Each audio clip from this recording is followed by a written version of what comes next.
4-5টামান গাজৰ ল'লোঁ, লৈ পেলাই পিহনাত পিহিলোঁ।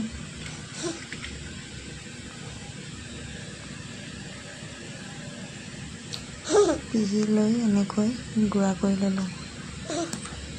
মই গাজৰ হালোৱা বনাম। আপোনালোকে খাই পাইছেনে বাৰু? ঘৰতে বনাম, একো নিদিয়াকৈ বনাম।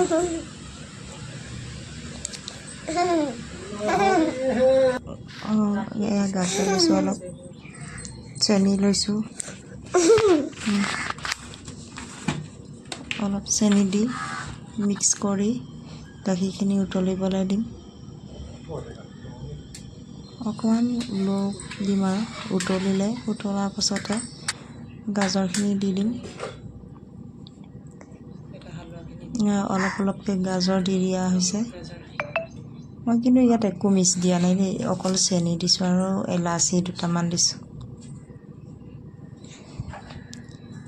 গেছটো অকণমান লো দিছোঁ যাতে তলত ধৰি নাযায়। যিহেতু পোৱালীয়ে খোৱা বস্তু হয়, অকণমান ঘৰতে বনাইছোঁতো, একো নিদিয়াকৈ বনাইছোঁ। এনেকৈ অকণ সময় লৰাব, 10-15 মিনিটমান এনেকৈ লৰাব লাগে যাতে ধৰি নাযায়, গোটা বান্ধি নাযায়।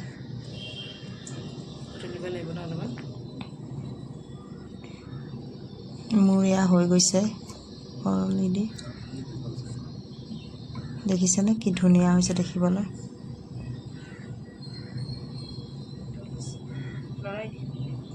গাখীৰটো শুহিব। মই কিন্তু পানী বেছি দিয়া নাই, গাখীৰ দিছোঁ, আধা লিটাৰ গাখীৰ দিছোঁ।